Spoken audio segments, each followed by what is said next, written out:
Very good. One of the best Melanie songs. I've finally done it. Hello, welcome to this video. My name's Dan, aka Lucid. I'm a singer-songwriter, music producer person. And today, I'm finally, after I completely forgot for 2 years, gonna react to the Crybaby Deluxe songs. So let's go. So, I must apologise. When I first put out my Crybaby reaction, literally 2 years ago, I loved it, and like loads of people were like, you need to react to like the bonus tracks, like Cake and whatever. And I was like, yeah, okay, sure, I'll do that. And then proceeded to forget to do that. Did all the other stuff. And then with Portals coming out, I had a bunch of comments on that and on the older stuff being like, still patiently waiting for you to do like the deluxe tracks from Crybaby. I was like, oh shit. Anyway, so I'm just gonna rectify it now so that like I am fully caught up on all Melanie's stuff. I never listened to them somehow, so that's good. But like some people have said that these are like some of the best songs she's ever done, like still to this day. So yeah, I'm excited to actually finally listen to them. Did you enjoy that song that was in the intro? Interesting. That was my song, Neon. And if you want to stream Neon, then you can do over on Spotify, on Apple Music. Yeah, and it's all about me moving away, going to a brand new city, starting a brand new life. I've actually decided to recently separate my reaction channel and my music channel. So if you want to check out my music and keep up to date with what I'm doing, I am putting new stuff out this summer, then make sure to go subscribe to my second channel, which is called Lucid Music, and I will link it, and it's on my profile, on all that stuff. Let's get on to this Melanie video. So the first song, Playdate. Let's go. Ooh. I'm enjoying that really like toyetic guitar sound. Nice.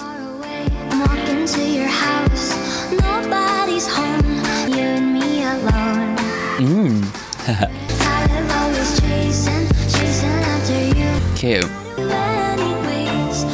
I love that, like, I love all the different textures in this. Mixture of ambient and crisp acoustic guitar. Ooh, and hints of the school bell, which obviously leads on to K-12, right? When I try to talk, you're always playing board games. I wish I didn't care all the time. I think for me, maybe it's like her like saying like, we're just playing games, but I want the real thing. That's kind of what I'm getting from this, Siva. Yeah, chasing after you. And then she's like, no, I don't care. I guess I'm just a playdate to you. I'm just a playdate, yeah. That's an interesting way to use that kind of metaphor, right?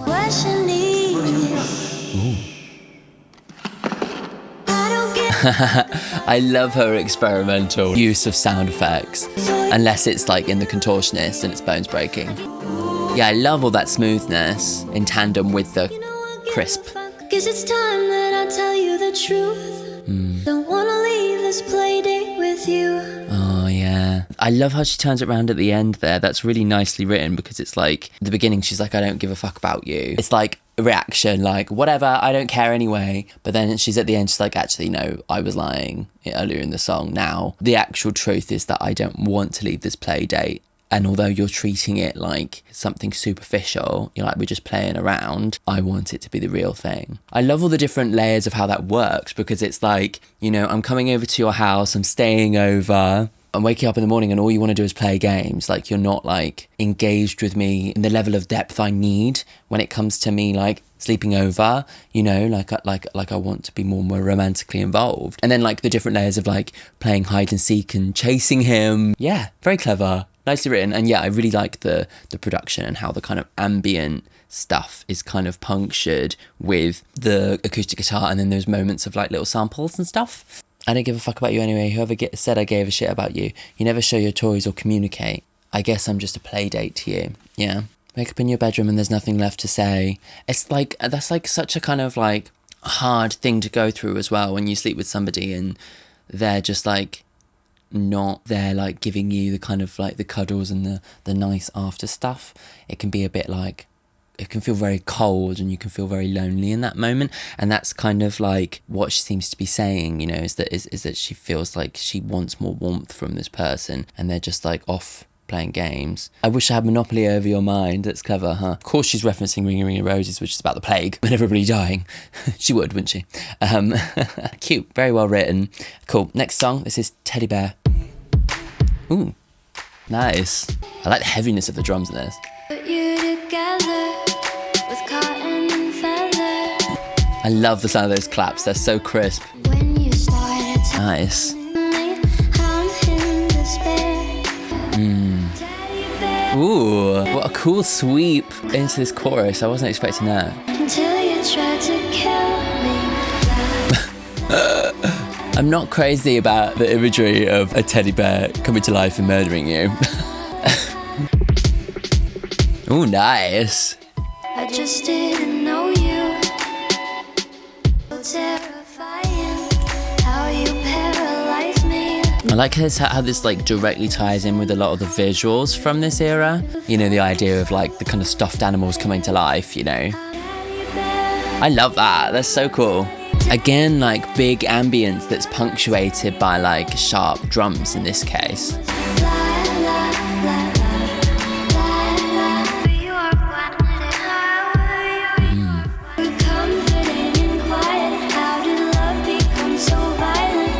You're confident and quiet, how did love become so violent? Yeah, so there's a sense of it turning, and I guess like the metaphor being like this kind of reanimated teddy bear, like that seems very soft and sweet, but actually under the surface is dangerous. Like a teddy is a soft and sweet version of a bear. A real bear is gonna kill you, you know? Brilliant drums. Not my favourite though. I feel like I preferred Playdate to Teddy Bear. Stitched you up, put you together with cotton and feather, gave you love, put my heart inside you. Oh, so it's like Build-A-Bear. Oh, what could I do? When you started talking in your sleep, saying things you'd do to me, I didn't care, I wasn't scared. So it's like ignoring the kind of red flags in this relationship. Now I'm finding knives under the sheets, crumpled photographs of me, I'm in despair. Teddy bear, you were my teddy bear, you were comforting and quiet. How did love become so violent? Everything was so sweet until you tried to kill me. It's so Melanie to like really turn something that's so like innocent and childlike into something terrifying. But that's not like a trope that hasn't been done before. Like she's definitely kind of keying into like, I think, a fear and an insecurity that I think a lot of us have with this relationship with this like stuffed toys from our childhood, you know, from our childhood. There's certainly something in that. Like you think about like Toy Story, for instance, this idea of toys coming to life when you're out of the room, you know, it's like quite a kind of almost like a folklore kind of tale that runs through our kind of human history. And she's kind of taking that and giving it this kind of horror twist and relating it to a relationship where somebody seems to be very, yeah, like soft and squishy and nice and actually is bad. And he's showing up inside my home, breathing deep into the phone. Oh my god, it's like a horror movie. Very cool. Before we go into the final song, quick shout out to my patrons. These guys support me over on Patreon, where they get a number of different perks, including getting the name in the video, getting to watch my videos early and unedited, so you get to watch the full song without any cuts or anything, getting to request specific song, artist or album reactions from me as well as the tiers go up. So if you are interested in supporting me over on Patreon, the link is in the description. But yeah, thank you so much to everyone who's supporting me. You make it possible for me to work as a creative person, which has always been my life dream. So thank you. Right, last song. This is Cake, which I think is one that people really love. So let's go into it. Oh, I like that. Cool filter sweep thing. I love that piano. Cool.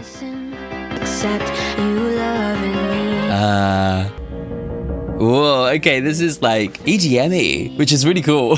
Ah, cool. I love this. It's kind of got the energy of Milk of the Siren, isn't it? You know what I mean? Like, cool.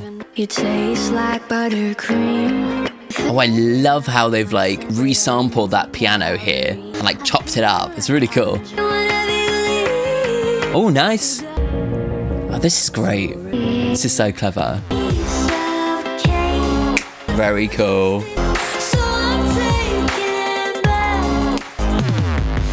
This is fierce. I'm really enjoying this. It certainly feels like it's like about a quite dramatic breaking up. These three songs. Oh, a piece of cake. I'm not easy, right? Very good. Very clever. I love the kind of like intensity and drama in this song. I really love when she goes to like a more like dramatic kind of like edgy kind of place. It's the same with Milk of the Siren, right? It kind of goes to that extra level, and I really like it. Cool. I love that. That's really great. That's like one of the best Melanie songs, I think. If we were to take it song by song, like that is really up there. I really enjoyed that. Like such creative production. I love this idea of like saying something like I'm not easy, saying I'm not a piece of cake, expanding that metaphor with throughout the song about ingredients and about icing and about, you know, all those kinds of things that Melanie does really, really well with her lyricism. It's such a cool idea that I really like. And I just love the kind of heights of that song, like the dramatic intensity of it. Using that piano, which is almost quite gothic or baroque. I don't know classical music. That's like, but it's quite frantic, right? And using that to kind of create this energy, but then manipulating it in really cool ways, like in the second verse where it chops it into little sections. It's such a cool way of like creating like such a level of intensity and sharpness and like dynamics, you know. It gives that song so much energy. Yeah, I love it. Really, really cool. I feel like I'm just missing something whenever you leave. We've got all the ingredients except you loving me. So it's like a relationship where she's like, it feels like they're going through the motions. Or maybe she feels like he's going through the motions, you know. I'm not a piece of cake for you to just discard while you walk away with the frosting of my heart. Oh, so you're taking the sweet stuff and leaving the rest, you know. So I'm taking back what's mine. You'll miss the slice of heaven that I gave to you last night. Okay, that's clever, huh? I love that, the slice of heaven. You smell just like vanilla, you taste like buttercream, you're filling up my senses with empty calories. Oh, that's so good. Yeah, so clever. If I am just a piece of cake, then you're just a piece of me. I think the thing is, it's like they're sleeping together and she feels like there's not kind of any romantic input from him. And so she's feeling like easy.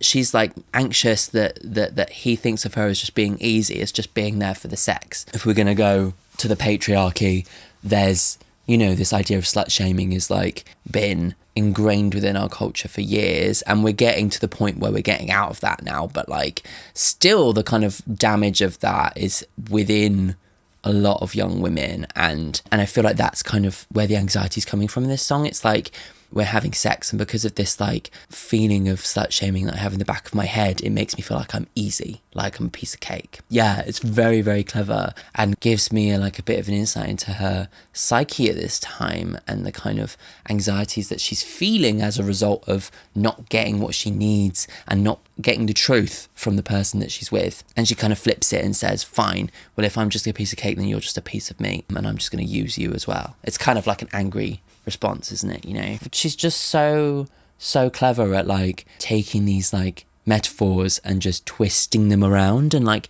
finding new ways to talk about things that we know, but within the confines of a metaphor that extends throughout like an entire era. You know, she does it for Crybaby, then she does it again for K12. With Portals, she's definitely broken out of the confines of that, which I think is probably good for her artistry. The other thing is that these deluxe tracks on all the albums so far, the deluxe tracks have been a real highlight. I can't help but feeling that maybe the concept of her albums are so heavy and so fully fleshed that maybe some of the better ideas in terms of individual songs get shunted into the end because they don't necessarily fit the context. I do wonder whether it is still quite limiting for her. I feel like there's a better balance, right, between the concept and actually finding the best songs for the album. I think that's where a lot of people are coming from with criticising Portals, which I think works tremendously well as a concept album, but not so well as individual songs. Whereas Milk of the Siren, Pluto and Powder,